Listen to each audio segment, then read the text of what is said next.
Hello பசங்களா, இந்த வீடியோவில் grade 9 CBSE science exploration chapter 6 how forces affect மோஷனில் இன்னைக்கு நம்ம Newton's third law of motion பற்றி தான் பார்க்க போகிறோம். ஆல்ரெடி இதுக்கு முந்தைய கண்டென்ட் எல்லாமே நம்ம சேனல் பிளேலிஸ்ட்டில் அவைலபிளாக இருக்குது, வேணுன்றவங்க செக் அவுட் பண்ணி பார்த்துக்கோங்க. அதே மாதிரி maths chapters 1, 2, 3 and 4, science chapters 2, 4, 5 and 8 இதோட detailed videos along with one short ரிவிஷனோட நம்ம பிளேலிஸ்ட்டில் அவைலபிளாக இருக்குது. அது வேணும்னாலும் செக் அவுட் பண்ணி பார்த்துக்கோங்க. அதே இல்லாமல் நம்ம சேனலில் புதுசாக மெம்பர்ஷிப் லான்ச் பண்ணியிருக்கோம். அதில் உனக்கு 2 லெவல்ஸ் இருக்கும். ஒன்று அச்சீவர் லெவல், இன்னொன்று டாப்பர்ஸ் லெவல். அச்சீவர் லெவலில் உங்களுக்கு என்ன கிடைக்கும் அப்படின்னா, நம்ம ஒரு புது சாப்டர் ஸ்டார்ட் பண்ணுறோம் அப்படின்னா டே 1லயே அதில் இருக்கிற எல்லா videos along with one short revision வரைக்கும், ஓகேவா, ரிவைஸ், ரிஃப்ளெக்ட், ரிஃபைன் எல்லா சம்ஸுமே சால்வ் பண்ணது எல்லாம் சேர்த்து உனக்கு டே 1லயே கிடச்சிடும். ஸோ தட் நீ வெயிட் பண்ண தேவையில்ல, டே 1லயே நீ படிக்க ஸ்டார்ட் பண்ணிடலாம்.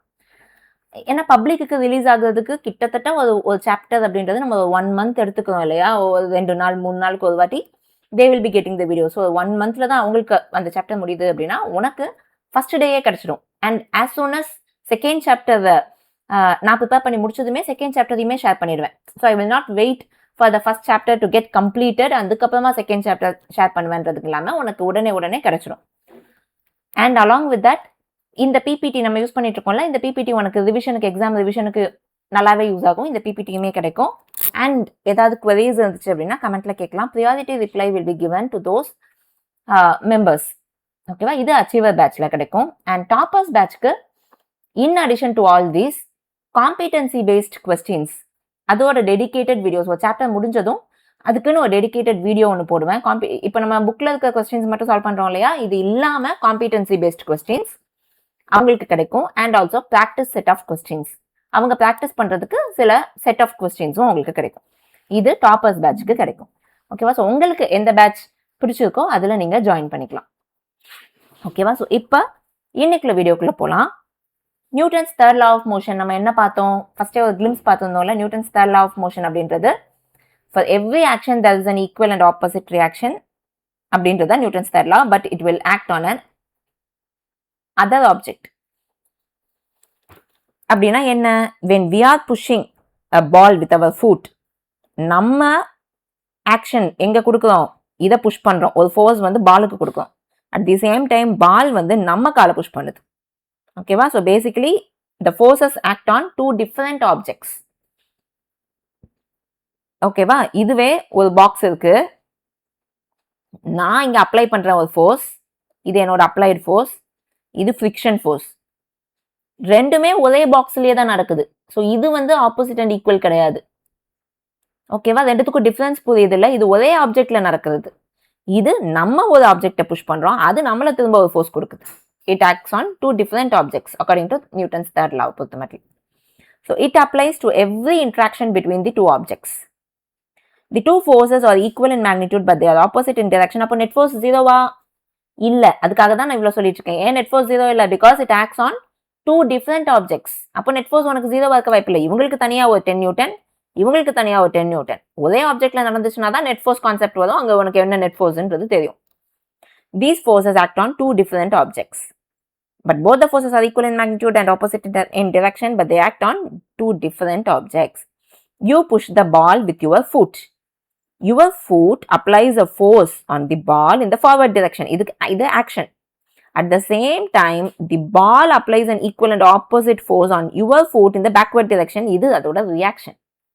So the ball moves forward and your foot moves backward slightly. நம்ம கால் அப்படி கொஞ்சம் பின்னாடி வந்து நிற்கும். Both forces act on different objects. அதனால ஒரே டைம்ல ரெண்டு பேருமே மூவ் ஆகும். Let us explore Newton's third law with some experiments. இந்த எக்ஸ்பெரிமெண்ட்ல என்ன கொடுக்குறாங்க, இதெல்லாம் நம்ம ரியல் லைஃப்லயே பார்த்தது. ஒரு லேப்டாப் டேபிள் இருக்குன்னு வச்சுக்கோ, கம்ப்யூட்டர் டேபிள். நம்ம ஒரு சேர்ல உட்காந்துருக்கோம். இந்த டேபிளை நம்ம புஷ் பண்ணோம்னா, யூஸ்வலா நம்ம அந்த டேபிளை தானே புஷ் பண்றோம், அப்போ டேபிள் தானே முன்னாடி மூவ் பண்ணி போகணும். ஆனா என்ன நடக்கும், அது மூவ் ஆகும் போதே நம்மளும் பின்ன பேக்வேர்ட்ல நம்ம மூவ் ஆகும். கரெக்டா, அப்போ விச் மீன்ஸ் தட் நம்ம ஃபோர்ஸை டேபிளுக்கு கொடுக்குறோம். And table, even though it is an object, it is a non-living thing, it will also exert an equal force in magnitude but opposite in direction. அது நம்மளுக்கு கொடுக்குது, அதனால நம்ம பின்னாடி மூவ் பண்றோம். அந்த ரீசன் தான். இப்போ நீ ஆல்ரெடி சொல்லியிருப்பேன்னு நினைக்கிறேன், இப்போ நம்ம ஒரு வால், நம்ம வீட்டில் இருக்கிற வால் சுவரை வந்து நம்ம அடிக்கிறோம் அப்படின்னா நம்ம கை வலிக்கும்ல. நான் தானே ஒன்று அடிக்கிறேன், அப்போ உனக்கு மட்டும் தானே வலிக்கணும் வால் அப்படின்னு சொல்ல முடியாதுல்ல. ஏன்னா wall again it is exerting and equal force and magnitude but opposite in direction, அதனால தான் நம்ம கை வலிக்குது. சரியா? அதே மாதிரி நம்ம இங்க புஷ் பண்றோமா, இதே மாதிரி இந்த டேபிள நீ புல் பண்ணு, புல்லிங் தி டேபிள். இதை புல் பண்ணும்போது என்ன ஆகும், இதுவும் நம்மள புல் பண்ணும். So force applied by the girl on the table, pulling force. Force applied by the table on the girl இந்த டிரெக்ஷன்ல. அதனால நம்ம இதை இப்படி இழுக்கிறோம், அது நம்மள இப்படி இழுக்குது. இங்க நம்ம புஷ் பண்றோம், அது நம்மள பின்னாடி புஷ் பண்ணுது. புரியுதா? ஸோ இதுதான் எக்ஸ்பெரிமெண்ட். இதுக்கு ஒரு டேபிள் வச்சுக்கோங்க, ஒரு சேர் வச்சுக்கோங்க, அந்த சேர்ல நீங்க உட்காந்துக்கோங்க, உங்க லெக்ஸை வந்து ஃப்ளோருக்கு மேலே வச்சுக்கோங்க. வச்சுட்டு இது எல்லாத்தையும் ட்ரை பண்ணோம் அப்படின்னா எப்படி எப்படி மூவ் ஆகுதுன்னு நம்மளுக்கு தெரியும். இது நம்மளே கூட வீட்டில் பண்ணி பார்க்கலாம். ஸோ அதர் ரியல் டைம் எக்ஸாம்பிள்ஸுமே இங்கே இருக்கு. நம்ம பெடல் போடுறோம் அப்படின்னா we are going in the forward direction but our feet pushing the ground backwards. நம்ம காலை வச்சு பின்னாடி தலை நம்ம முன்னாடி மூவ் பண்ணுவோம். again it applies the same when we walk also. But basically நம்ம ஒரு ஆப்ஜெக்ட்ல புஷ் பண்றோம், அந்த ஆப்ஜெக்ட் நம்மள புஷ் பண்ணுது. It acts on 2 different objects but it comes in pairs. ஒரு ஃபோர்ஸ் இருந்துச்சுன்னா இன்னொரு ஃபோர்ஸும் கூடயே இருக்கு. bridging science and society. இங்கே தான் while walking or running, when you push the ground backwards with your feet, that is when your foot acts on the ground backwards, the ground applies an equal and opposite force in the forward direction so that you are moving in the forward force that moves you ahead. Again swimming, நம்ம வாட்டரை பின்ன தள்ளலாம், அது நம்மள ஃபார்வர்ட்ல தள்ளுது. rowing a boat, rocket launch, it exerts gases in the downward direction and those gases pushes the rocket to move in the upward direction. recoil of a gun, எல்லாத்துக்குமே இதே principal தான் நம்ம ரியல் லைஃப் சிச்சுவேஷன்ஸ்லயுமே கூட. let us verify with a spring balance. வச்சு இதை எப்படி verify பண்ணலாம்? 2 spring balance எடுத்துக்கலாம் நம்ம. ஓகேவா? take 2 identical spring balances, place them on a table, keep in horizontal position, connect by their hooks. ரெண்டுத்தையும் கனெக்ட் பண்ணிக்கோ. ஒரு ஸ்ப்ரிங் பேலன்ஸை ஒரு நான் மூவபிள் ஆப்ஜெக்ட் கூட டைப் பண்ணி வச்சிடலாம். ஓகே, அண்ட் இன்னொரு ஸ்ப்ரிங் பேலன்ஸோட ஃப்ரீ எண்டை நம்ம பிடிச்சி புல் பண்ண போகிறோம். ஸோ இதை நம்ம புல் பண்ணோன்னா எவ்வளோ ஃபோர்ஸில் நம்ம புல் பண்ணுறோன்றது நம்மளுக்கு தெரியும்ல. நீ எவ்வளோ ஃபோர்ஸில் புல் பண்ணுறியோ அதே ஃபோர்ஸ் உனக்கு இங்கேயும் காட்டும். 2 நியூட்டன் இல்லை நீ புல் பண்ணேன்னா விச் மீன்ஸ் தட் நீ இதை புல் பண்ணுற, அப்போ இது வந்து இங்கே புல் பண்ணுது. மீனிங் அப்போ இந்த ஸ்ப்ரிங் பேலன்ஸ் அந்த சைடில் புல் பண்ணிட்டு இருக்குன்னு அர்த்தம். ரைட்டா? அதனால ஆப்போசிட் நடக்குது. So fix 1 spring balance to a wall or any immovable object, hold it firmly, pull the free end of the other spring balance with your hand, predict the reading. Repeat step 4 several times. நிறைய தடவை நம்ம இதே ஸ்டெப்பை repeat பண்ணலாம். Change the pulling force each time. ஒரு தடவை 2 நியூட்டனா, ஒரு தடவை 1 நியூட்டன், அடுத்து 3 நியூட்டன், இந்த மாதிரி நம்ம புல்லிங் ஃபோர்ஸை மாற்றி ட்ரை பண்ணலாம். Note your observation.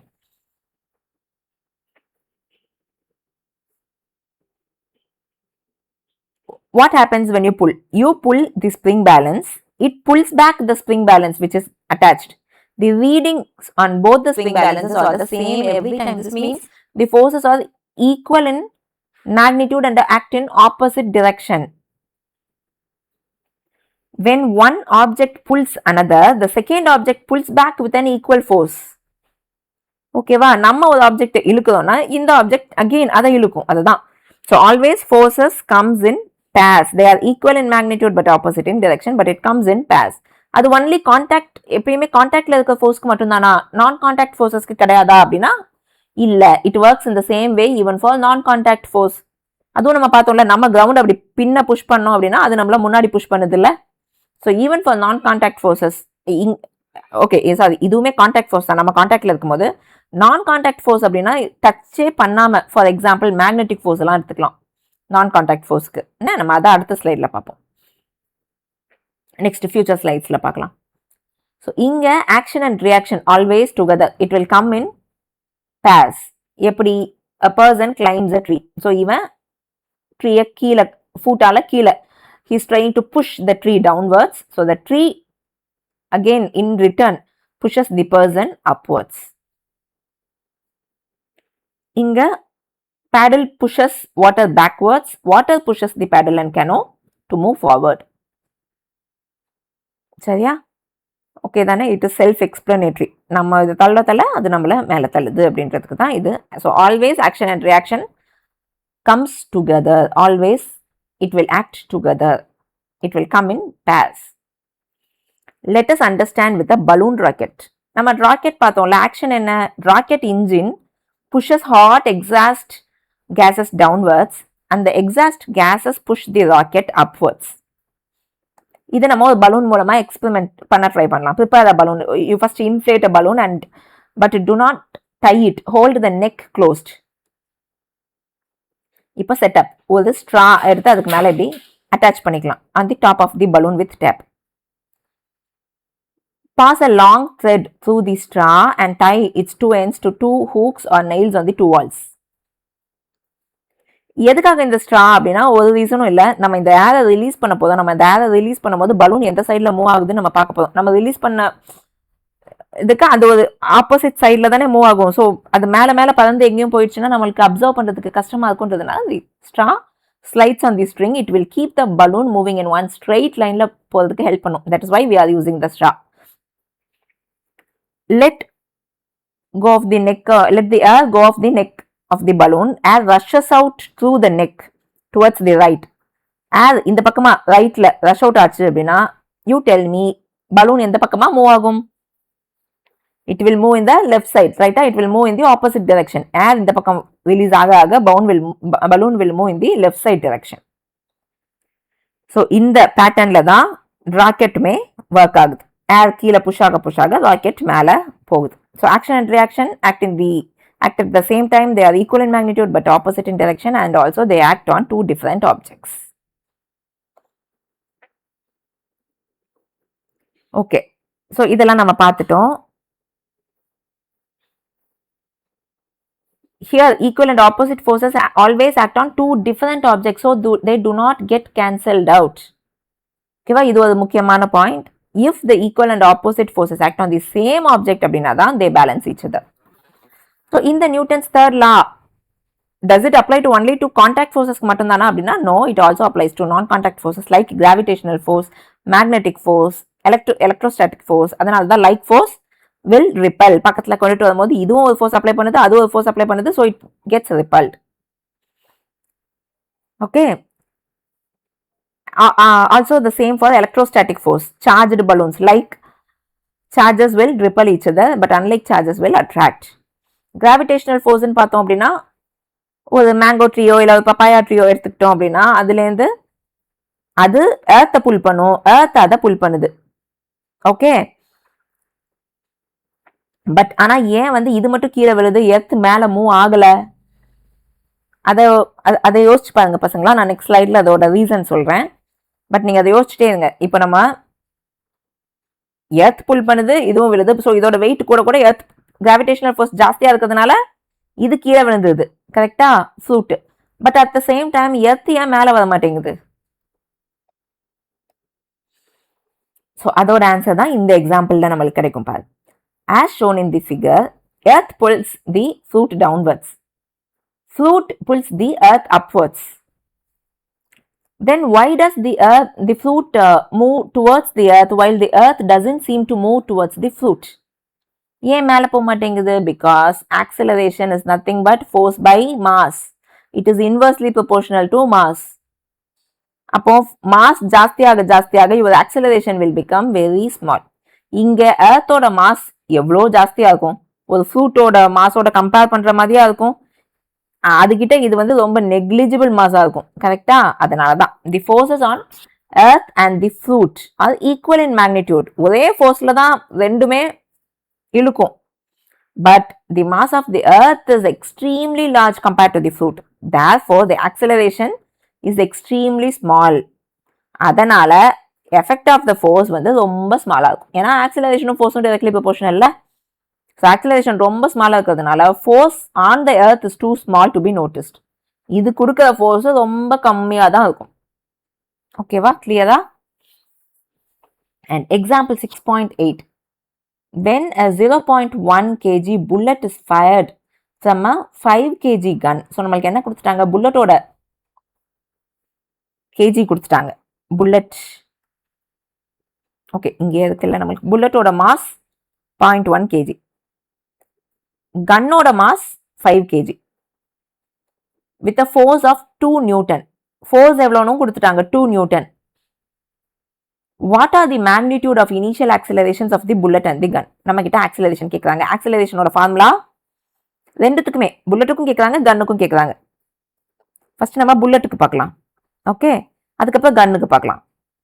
ஓகே, இல்லைன்னா கன்னுக்கு பார்க்கலாம். ஸோ தட் இதே சீக்வென்ஷியலாகவே போகலாம் சார்.